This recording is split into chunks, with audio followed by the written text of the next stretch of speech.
On débute le bulletin en parlant de politique provinciale, puisque le député d'Abitibi-Est, Pierre Dufour, qui a officialisé sa candidature à sa réélection, mais cette fois avec le Parti libéral du Québec.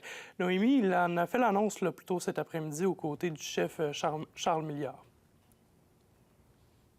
Exactement, Pierre Dufour, qui était député indépendant d'Abitibi-Est depuis l'automne dernier, après avoir été chassé de la coalition Avenir Québec parce qu'il avait exigé avoir de la représentation de la région au sein du Conseil des ministres. Aujourd'hui, il a assuré sa candidature, en fait, comme candidat du Parti libéral du Québec, aux côtés de Charles Milliard, qui était de passage du côté de la Cité de l'Or. Il a eu des discussions pendant quelques mois avec plusieurs partis, incluant la CAQ, les libéraux ainsi que les conservateurs. Il leur avait présenté un document concernant les redevances minières. Ça a été discuté d'ailleurs avec il a finalement choisi en fait le PLQ comme parti parce que c'était le parti qui, selon lui, poussait de plus en plus cet enjeu là, des redevances minières pour la région et des retombées que ça peut avoir pour la région. Il y a eu des discussions similaires également avec la CAQ, mais pour lui, c'était trop peu, trop tard. Il a parlé de cet enjeu-là pendant de nombreuses années quand il était de ce parti. Je laisse entendre Pierre Dufour, suivi de Charles Milliard, qui confirme que si son parti est élu, il y aura assurément de la représentation de la région au sein du Conseil des ministres. Quand je voyais après ça la Coalition Avenir Québec dire « Ah, ben là, on est intéressé à faire quelque chose », bien, pourquoi vous n'avez rien fait depuis 3-4 ans qu'on parle de ce sujet-là, depuis 2022, que c'est un cheval de bataille que j'ai entrepris à partir du moment, entre autres, qu'on ne m'a pas renommé comme ministre. Parfait, c'était le choix du premier ministre de l'époque.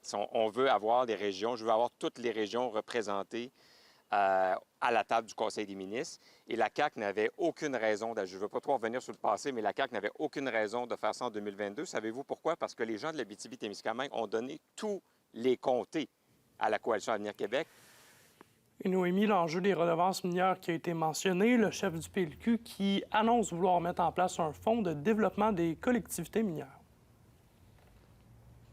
Oui, puis l'objectif de ce fonds, en fait, serait que les communautés et les MRC qui ont des activités minières dans la région reçoivent plus d'argent en échange de la richesse qu'elles génèrent pour la province du Québec. Donc, Charles Milliard ainsi que Pierre Dufour indiquent que l'Abitibi-Témiscamingue et d'autres régions du Québec génèrent beaucoup de richesses à la province en raison de l'industrie minière, mais ne reçoivent pas leur juste part.